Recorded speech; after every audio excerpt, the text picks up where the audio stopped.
তো final voter তালিকা তো বেরিয়েই গেছে, আর তার সাথে সাথে কিন্তু স্বাভাবিকভাবেই আমাদের অনেকের মনেই বেশ কিছু প্রশ্ন ঘুরপাক খাচ্ছে। যেমন ধরুন, আমার নামটা তালিকায় ঠিকঠাক আছে তো, বা নামের পাশে যে একটা স্টেটাস লেখা দেখছি ওটার আসল মানেটা কি। আসুন আজকের এই আলোচনায় আমরা এই সব প্রশ্নের উত্তর খুব সহজ করে বুঝে নিই। দেখুন, ভোটার লিস্ট বেরোনোর পর আমাদের সবার মনে কিন্তু একটাই চিন্তা, তাই না? যে আমার নামটা কি সুরক্ষিত, বাদ চলে যায়নি তো? আজকের এই পুরো বিশ্লেষণটা কিন্তু ঠিক এই চিন্তাটা দূর করার জন্যে। তাহলে চলুন দেখে নিই আজকে আমরা কি কি বিষয় নিয়ে কথা বলবো। প্রথমে আমরা চূড়ান্ত তালিকাটা নিয়ে একটা ধারণা নেব। তারপর আপনার নামের পাশে থাকা স্ট্যাটাসের 3টে সংকেত নিয়ে কথা বলবো। বিচারাধীন বা অ্যাডজুডিকেশন স্ট্যাটাসের মানে কি সেটা বুঝব, বাদ বা ডিলিটেড হলে কি করণীয় সেটাও জানব, আর হ্যাঁ, কিভাবে আপনি নিজে তালিকাটা চেক করবেন, আর সব শেষে এখন আপনার দায়িত্বটা ঠিক কি, এই সব কিছু নিয়েই আমরা পরপর আলোচনা করব। আচ্ছা, তাহলে চলুন একদম শুরু থেকে শুরু করা যাক। সবার আগে এটা একটু পরিষ্কার করে নেওয়া দরকার যে এই যে তালিকাটা বেরিয়েছে এটা আসলে ঠিক কি।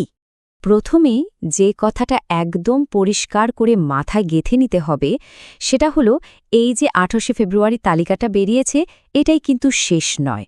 মানে এটাই ফাইনাল লিস্টের প্রথম পার্ট। এর পরেও কিন্তু সাপ্লিমেন্টারি লিস্ট বা পরিপূরক তালিকা বেরোবে।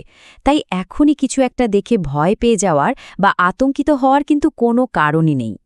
এবার চলুন সবথেকে ইন্টারেস্টিং পার্টটাতে আসা যাক। ভোটার লিস্টে আপনার নামের স্টেটাস বোঝাটা না ভীষণ সোজা, যদি আমরা এটাকে একটা সহজ উদাহরণের সাথে মিলিয়ে দেখি। ভাবুন তো, আপনার ভোটার স্টেটাসটা একটা ট্রাফিক লাইটের মতো। সহজ করে বললে সবুজ, হলুদ আর লাল। সবুজ মানে একদম ক্লিয়ার, কোনো চিন্তা নেই। হলুদ মানে কাজ চলছে, একটু অপেক্ষা করতে হবে। আর লাল মানে আপনাকে একটা স্টেপ নিতে হবে। চলুন এবার এটাকে একটু ভেঙে বোঝা যাক। দেখুন ব্যাপারটা ঠিক কতটা সহজ। আপনার নামের পাশে যদি কিছু লেখা না থাকে, মানে ফাঁকা থাকে বা অনুমোদিত লেখা থাকে, তাহলে বুঝবেন এটা গ্রিন সিগন্যাল, মানে সব ঠিক আছে, আপনি একদম নিশ্চিন্ত। যদি দেখেন লেখা আছে বিচারাধীন বা অ্যাডজুডিকেশন, ওটা হলো ইয়েলো সিগন্যাল, মানে কাজ চলছে, আপনার ডেটা ভেরিফাই করা হচ্ছে। আর যদি দেখেন লেখা আছে বাদ বা ডিলিটেড, তাহলে ওটা হলো রেড সিগন্যাল, মানে এবার আপনাকে একটা অ্যাকশন নিতে হবে। চলুন এবার একটু বিশদে আলোচনা করা যাক এই হলুদ সংকেতটা নিয়ে, মানে বিচারাধীন স্ট্যাটাস। কারণ আমি জানি এই স্ট্যাটাসটা নিয়েই কিন্তু সবথেকে বেশি কনফিউশন তৈরি হচ্ছে। এই যে অ্যাডজুডিকেশন বা বিচারাধীন শব্দটা, এটা শুনতে হয়তো একটু ভারী বা কঠিন লাগছে, কিন্তু এর মানেটা ভীষণই সহজ। এর মানে হলো আপনি যে তথ্যগুলো জমা দিয়েছেন সেগুলো কর্মকর্তারা এখনও ভেরিফাই করছেন, মানে কাজটা এখনও প্রসেসের মধ্যে আছে, শেষ হয়নি। আমি আবারও বলছি, এই স্ট্যাটাসটা দেখে প্যানিক করার বা ভয় পাওয়ার কিন্তু কিচ্ছু নেই। এর মানে একদমই এটা নয় যে আপনার তথ্যে কোনো ভুল আছে বা আপনার নামটা বাদ দিয়ে দেওয়া হবে। এর সোজা সাপটা মানে হলো কাজটা চলছে, ব্যাস, আর কিচ্ছু না। আর এই ভেরিফিকেশনের কাজটা যে কতটা গুরুত্ব দিয়ে করা হয়েছে তার প্রমাণ হলো এই সংখ্যাটা 532। হ্যাঁ, এই বিশাল কাজটা তাড়াতাড়ি শেষ করার জন্য 532 জন জুডিশিয়াল অফিসারকে নিয়োগ করা হয়েছে। সুতরাং বোঝাই যাচ্ছে যে যেই মুহূর্তে আপনার তথ্য যাচাইয়ের কাজটা কমপ্লিট হয়ে যাবে, ঠিক তার পরের সাপ্লিমেন্টারি লিস্টেই আপনার স্ট্যাটাসটা আপডেট হয়ে যাবে। তাই এই বিচারাধীন স্ট্যাটাসটা কিন্তু একটা টেম্পোরারি স্টেজ, এর বেশি কিছু নয়। আচ্ছা, এবার আসি রেড সিগন্যাল, মানে বাদ বা ডিলিটেড স্ট্যাটাসের কথা। এটা দেখলেই যে কারো চিন্তা হবে সেটা খুব স্বাভাবিক, কিন্তু এখানেও বলবো ঘাবড়ানোর কিছু নেই, কারণ এর থেকেও বেরিয়ে আসার পরিষ্কার রাস্তা কিন্তু বলে দেওয়া আছে। যদি কারোর নামের পাশে ডিলিটেড লেখাটা আসে, তাহলে প্রথমেই এটা ভাববেন না যে নামটা চিরদিনের জন্য মুছে গেল। একদমই তা নয়, এটা ফাইনাল রায় নয়, বরং এটা একটা সিগন্যাল যে আপনাকে এবার কিছু স্টেপস নিতে হবে, আর তার সমাধানও কিন্তু আপনার হাতেই আছে। দেখুন আপনার সামনে কিন্তু তিনটে পরিষ্কার রাস্তা খোলা আছে। এক, আপনি জেলা শাসক বা ডিস্ট্রিক্ট ইলেকশন অফিসারের কাছে আবেদন করতে পারেন। 2, রাজ্যের মুখ্য নির্বাচনী আধিকারিকের কাছেও আবেদন জানাতে পারেন। আর 3 নম্বর অপশন হলো ফর্ম 6 ফিল আপ করে একেবারে নতুন ভোটার হিসেবে নাম তোলার জন্য কিন্তু আবেদন করা যেতে পারে।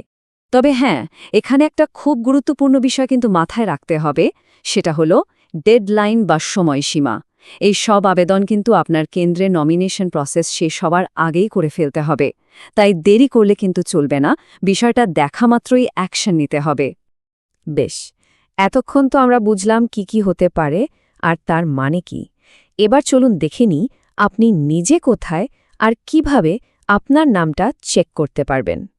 তো প্রশ্ন হলো, এই লিস্টটা কোথায় পাওয়া যাবে, বা আপনার নাম আর স্ট্যাটাস আপনি খুঁজবেন কোথায়? দেখুন, এর জন্য কিন্তু অনেকগুলো অপশন আছে। অনলাইন, অফলাইন সব রকম ব্যবস্থায় রাখা হয়েছে যাতে কারোর কোনো অসুবিধা না হয়। যেমন ধরুন, আপনি সরকারি ওয়েবসাইটে দেখতে পারেন, মোবাইল অ্যাপেও দেখতে পারেন। আর যারা অনলাইন ব্যবহার করেন না, তাদেরও চিন্তার কিছু নেই। আপনার এলাকার যে বুথ লেভেল অফিসার বা বিএলও আছেন, তার কাছে খোঁজ নিতে পারেন। বিভিন্ন রাজনৈতিক দলের এজেন্ট বা বিএলএদের কাছেও লিস্ট থাকে।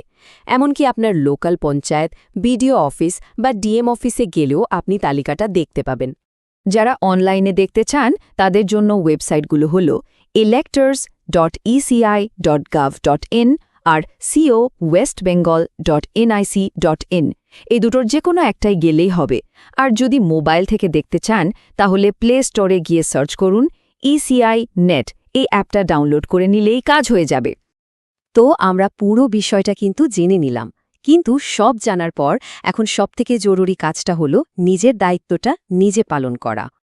এই একটা কথাই এখন সবচেয়ে বড় কথা, নিজের নাম নিজের দায়িত্বে দেখে নিন। কে কি বলছে, চারপাশে কি আলোচনা বা বিতর্ক চলছে, সেদিকে কান না দিয়ে এখন সবার প্রথম আর প্রধান কাজ হলো নিজের নামটা নিজে একবার চেক করে নেওয়া।